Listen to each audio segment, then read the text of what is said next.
से साइड में कर दो थोड़े पास में बोलिए ना हो जाओ भाई थोड़े इधर हो लो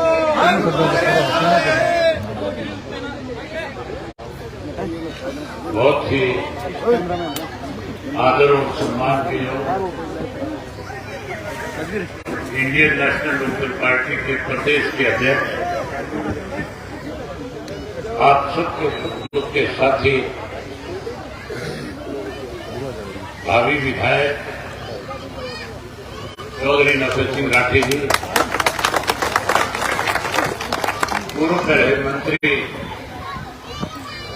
पार्टी के राष्ट्रीय संगठन सचिव श्री श्याम सिंह राणा जी, मेरे साथ में आए हुए पार्टी के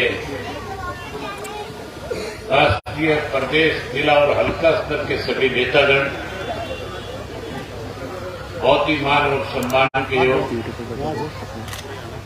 बहादुरगढ़ के मेरे आदरणीय बुजुर्गों, नौजवान साथियों, सम्मान के माताओं, बहनों, पत्रकार, छायाकार दोस्तों,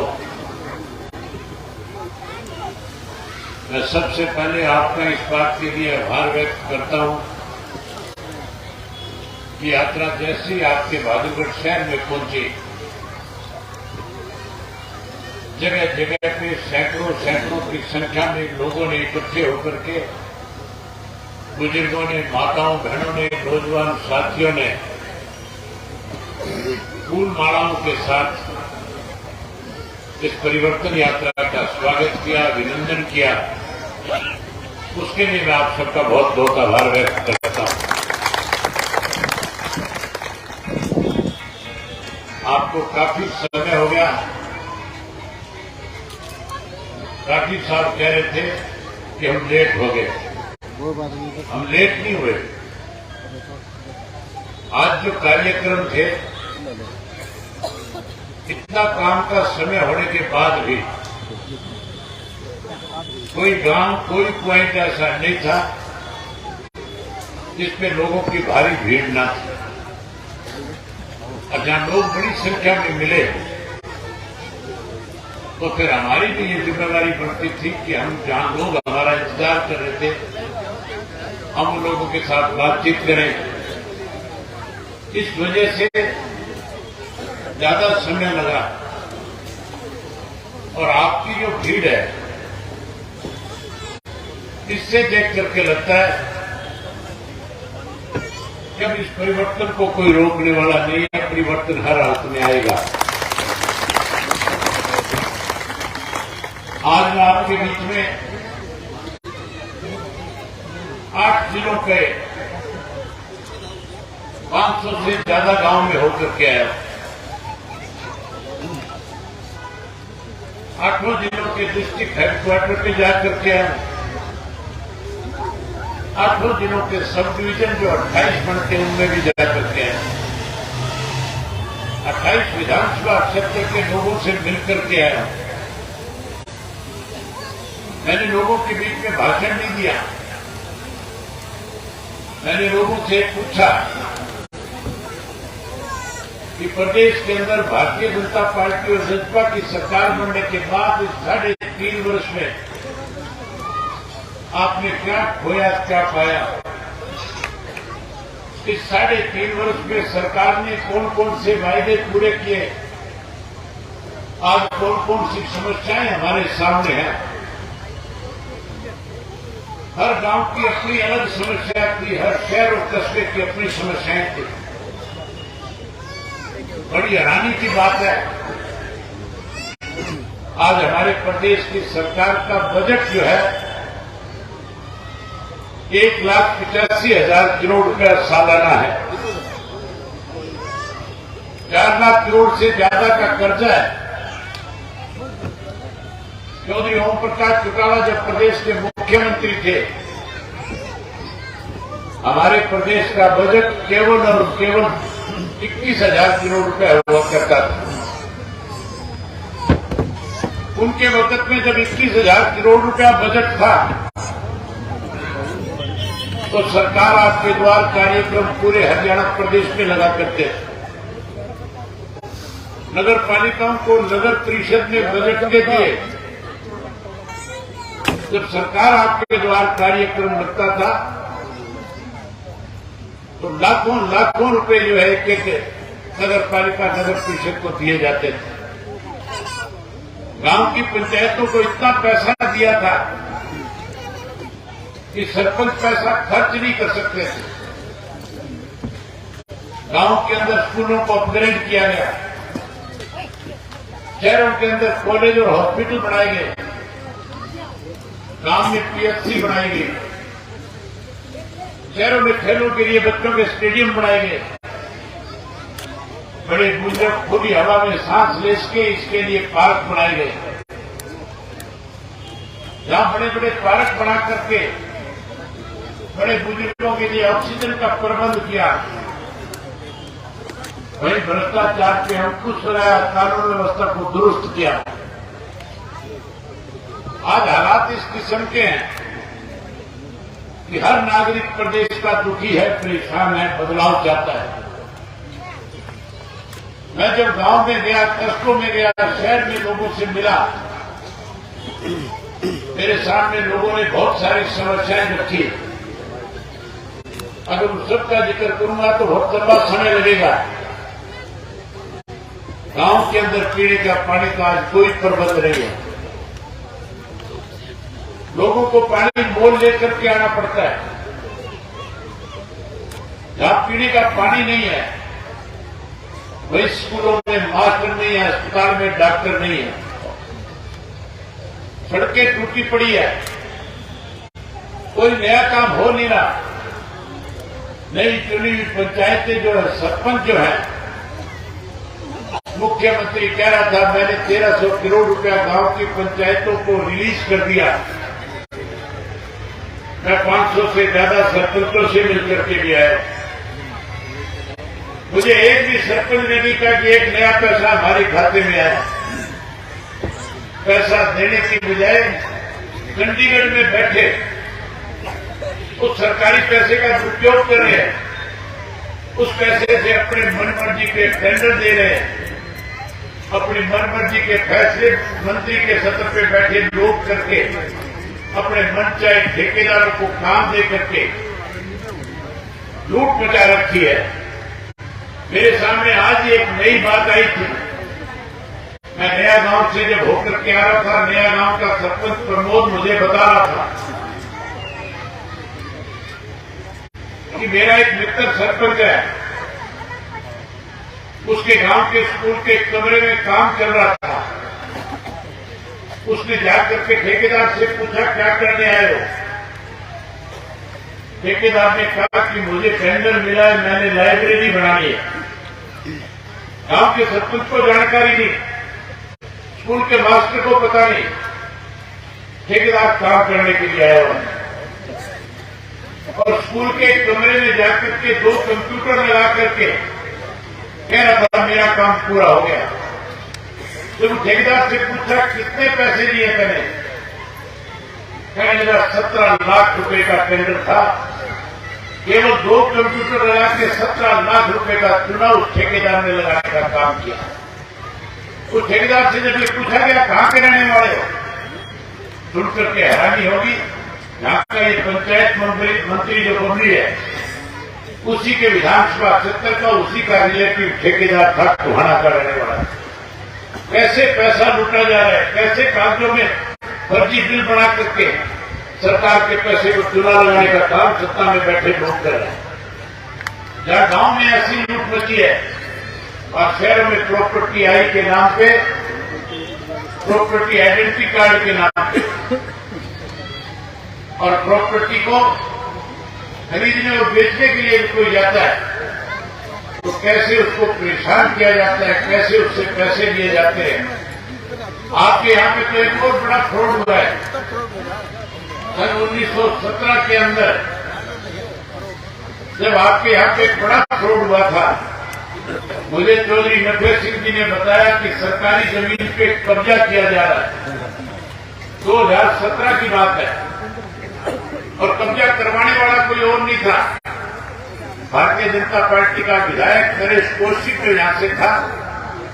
उसने उस जमीन पे कब्जे करवाए थे, दुकानें बनवाई थी। मेरे नोटिस में जब ये लेकर के आए, इन्होंने जब सारे कागजात मुझे दिए विधानसभा में, मैंने विधानसभा में मुख्यमंत्री के सामने बताया कि बहादुरगढ़ के अंदर किस तरह से आज सरकारी जमीन के ऊपर आपका विधायक कब्जे करवा रहा है। 100 करोड़ की जायदाद थी। मुख्यमंत्री मेरी तरफ देख रहा था। मैंने कहा मुख्यमंत्री जी इंक्वायरी कराओ, जांच कराओ। एमएलए खड़ा हुआ कहने लगा जमीन तो अशोक की है। मैंने कहा अशोक गुप्ता की अगर जमीन है तो ये काम मुख्यमंत्री का, ये जांच करा लेंगे। लेकिन मुख्यमंत्री ने जांच कराने की बजाय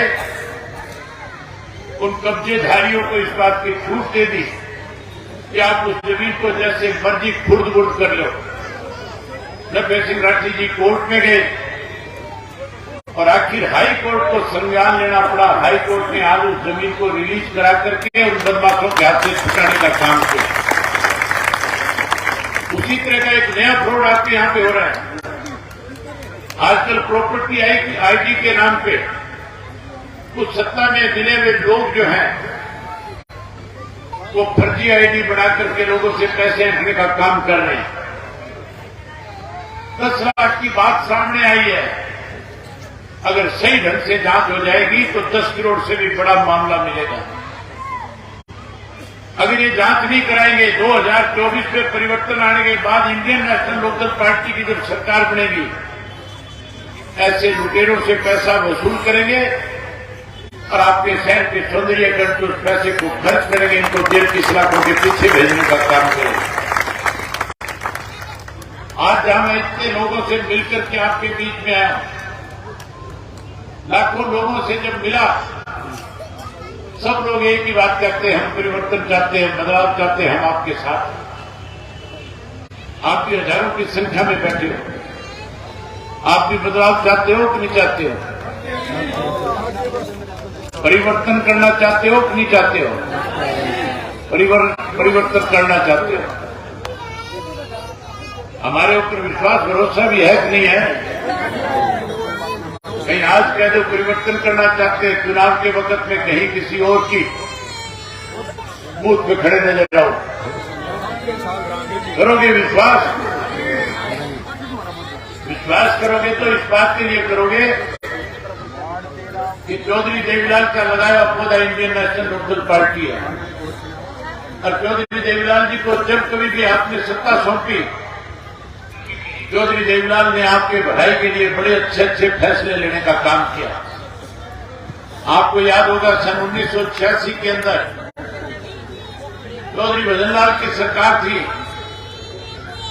हरियाणा प्रदेश के अंदर राजीव गंगोवाल नाम का एक समझौता हुआ था।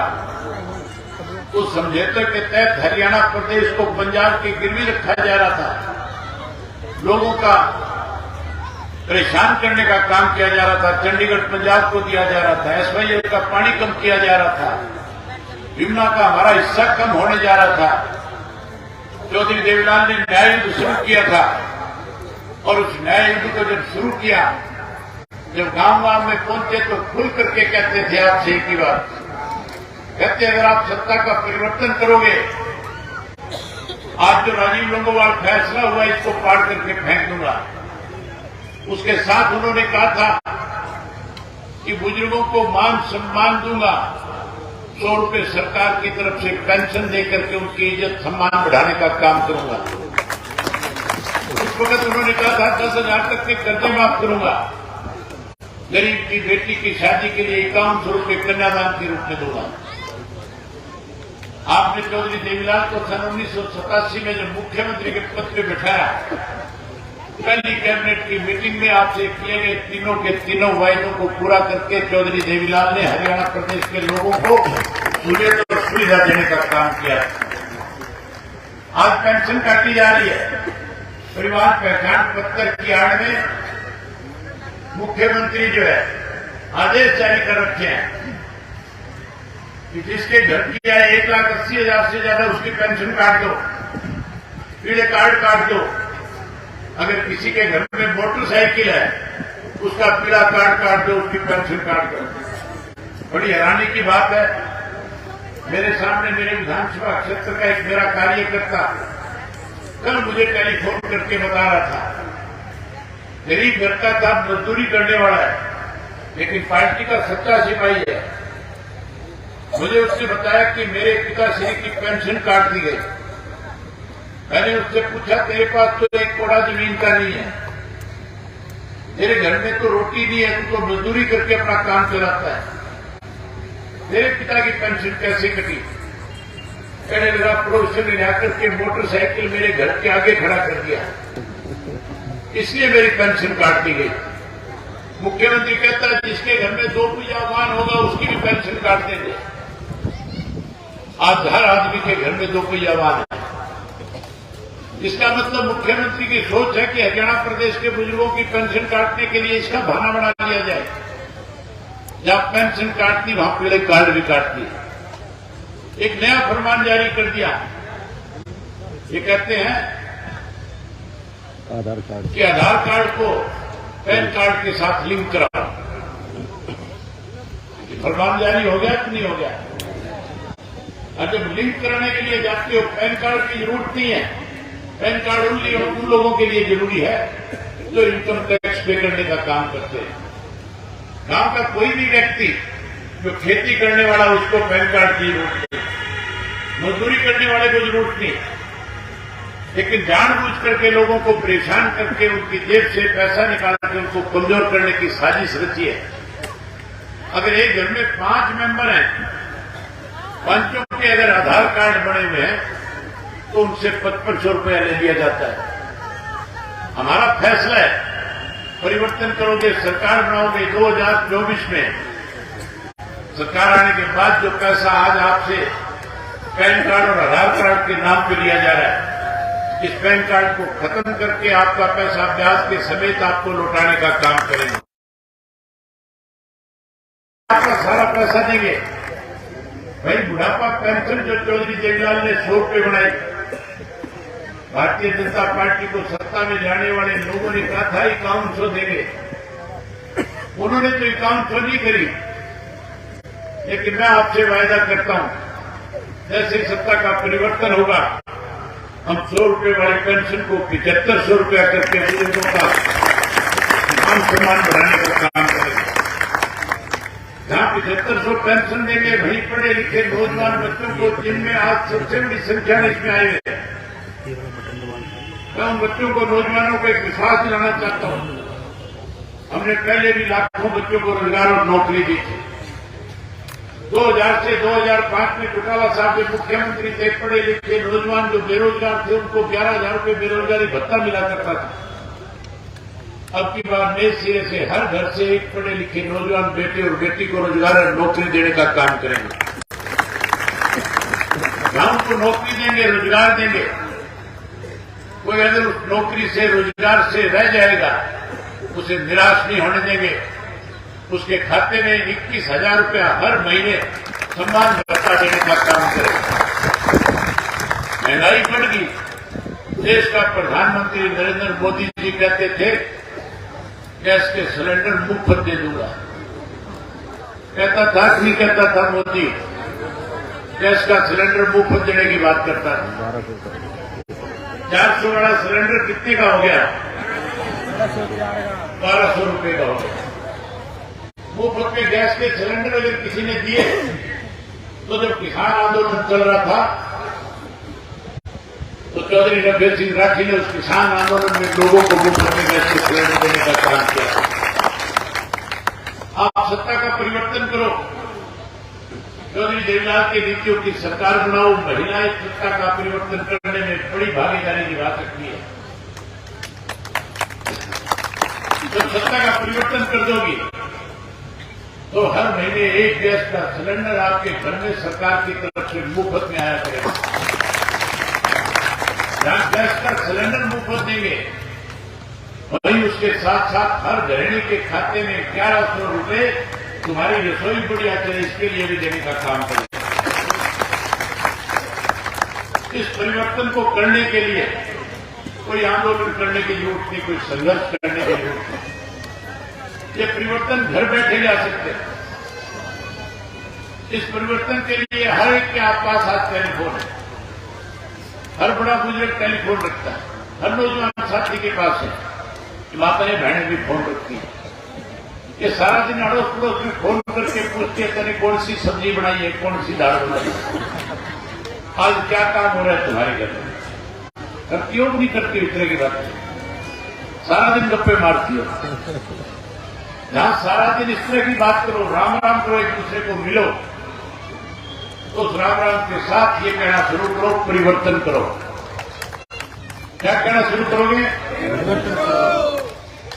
और जो कोई सरकार का लाडला है, जो ये कहता है कि मेरी सत्ता के अंदर आज भी बहुत बड़ी जगह है, वो जब मिले तो उसको 3 बारी कहो परिवर्तन करो, परिवर्तन करो, परिवर्तन करो।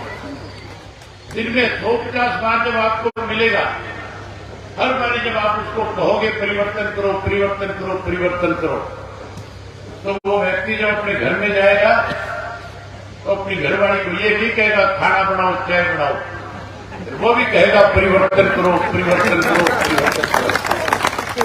परिवर्तन आएगा नहीं आएगा?